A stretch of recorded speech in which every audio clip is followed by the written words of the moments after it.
Here's what Evelyn Burch from Martinsburg, West Virginia writes. She talks about being broke, divorced, living alone in a dilapidated mountain shack in West Virginia. Here's her story. I used to believe in the American dream, which meant a job, a mortgage, cable TV, credit cards, warranties, and success. What a combination. I wanted it and worked toward it like everyone else, all of us chasing the same thing. 1 year through a series of unfortunate events, it all fell apart for me. I found myself homeless and alone. Here's what she said. All I had were the clothes on my back, a pickup truck, and $56. That was it. All I had, clothes on my back, a pickup truck, and $56. I scoured the countryside for some place I could rent for the cheapest possible amount. Believe it or not, I came upon a shack in an isolated hollow 4 miles up a winding road overlooking the Potomac River in West Virginia. It was abandoned, full of broken glass and rubbish. When I pried off the plywood over a window, I climbed in. She didn't go in the front door, she climbed in through an open window.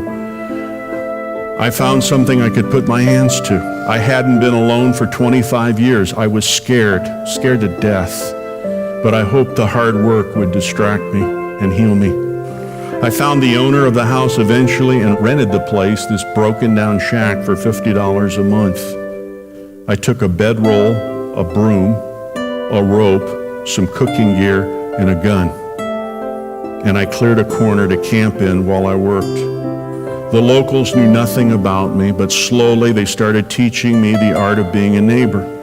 They dropped off blankets, candles, tools, and canned deer meat, and they began sticking around to chat.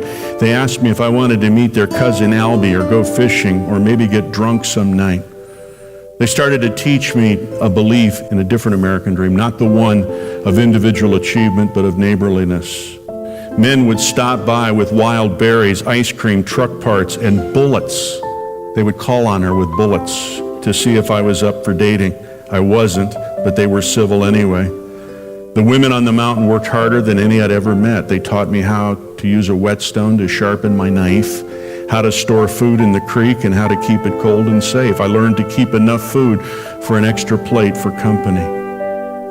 What I had believed in and all those things I thought were the necessary accoutrements for a civilized life were non-existent in this place.